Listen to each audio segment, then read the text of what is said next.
Hello friends, welcome back to our channel. তোমরা সবাই কেমন আছো? আমি ভালো আছি, আশা করি তোমরা সবাই ভালো আছো। আজকে আমার ভাই আর ভাইয়ের বউয়ের জন্য ভীষণ স্পেশাল একটা দিন। আজকে ছিল ওদের রেজিস্ট্রি ম্যারেজ। তো দেখো এখানে সবাই রেডি হয়ে গেছে, আর আমি ফার্স্টে ভাইয়ের বউ মানে প্রিয়াঙ্কাকে রেডি করে দিয়েছিলাম। তারপরে দেখো আমরা সবাই মোটামুটি রেডি হয়ে গেছি। তো রেজিস্ট্রারটাকে বলা হয়েছিল বাড়িতে আসার জন্য, ওনার কিছু প্রবলেমের জন্য বাড়িতে আসতে পারেনি।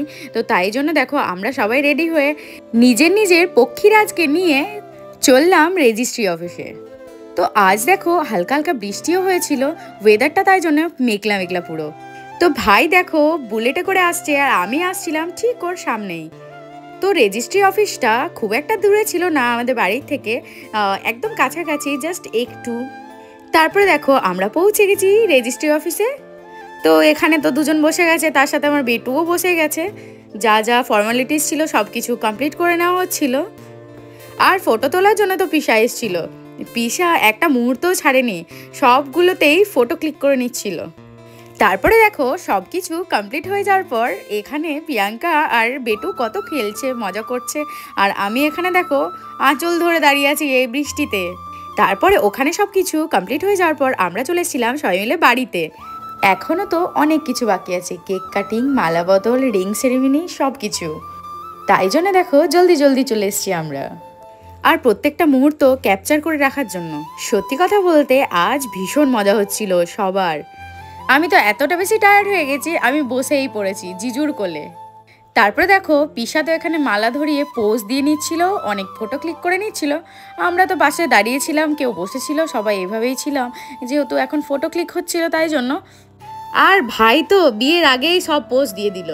অনুষ্ঠান করে বিয়েটাও যেহেতু আর বেশি দেরি নেই, হাতে মাত্র কয়েকটা দিন, দেখতে দেখতেই কখন পার হয়ে যাবে বোঝাই যাবে না। এই সবটুকু ভালো লাগার মাঝেও একটা খারাপ লাগছিল, সেটা হচ্ছে রেজিস্ট্রি অফিসে আমার দাদু এসেছিল, দেখেছিলে, দাদুকে আমরা সবাই দাদা বলে ডাকি। তো দাদাকেও নিয়ে যাওয়া হয়েছিল। তো দাদা যেহেতু সাক্ষী দেবে তাই জন্য, কিন্তু যখন দাদার ফিঙ্গারপ্রিন্ট নেওয়া হচ্ছিল তো দাদার ফিঙ্গারপ্রিন্টটা আসছিলই না। তো ওনারা বলছিলেন যে হয়তো বয়সের জন্য প্রবলেম হচ্ছে, জানি না। যাই হোক, ভাইও চাইছিল যে ভাইদের এই স্পেশাল দিনটাতে মানে দাদা থাকুক, এই জন্য। তো কি আর করা যাবে। তারপর আবার ওখানে পিসা ছিল, তো পিসাকে তো আগে ধরা হয়নি, নেওয়া হয়নি। তো তারপরে পিসার যেহেতু সব কিছু ডকুমেন্টস নিয়ে তারপর আবার পিসাকে করে দেওয়া হলো। এখানে সবাই দেখো বসে পড়েছে, আর বেটু দেখো ড্রেস ফ্রেস সব খুলে চলে এসছে নর্মাল একটা কিছু পরে। ভাইরা তখনও ফটোশ্যুট করছিল। আর সত্যি কথা বলতে অনেকটা বেশি লেট হয়ে গেছিল, আমাদের দুপুরের লাঞ্চের টাইম পেরিয়ে যাচ্ছিল।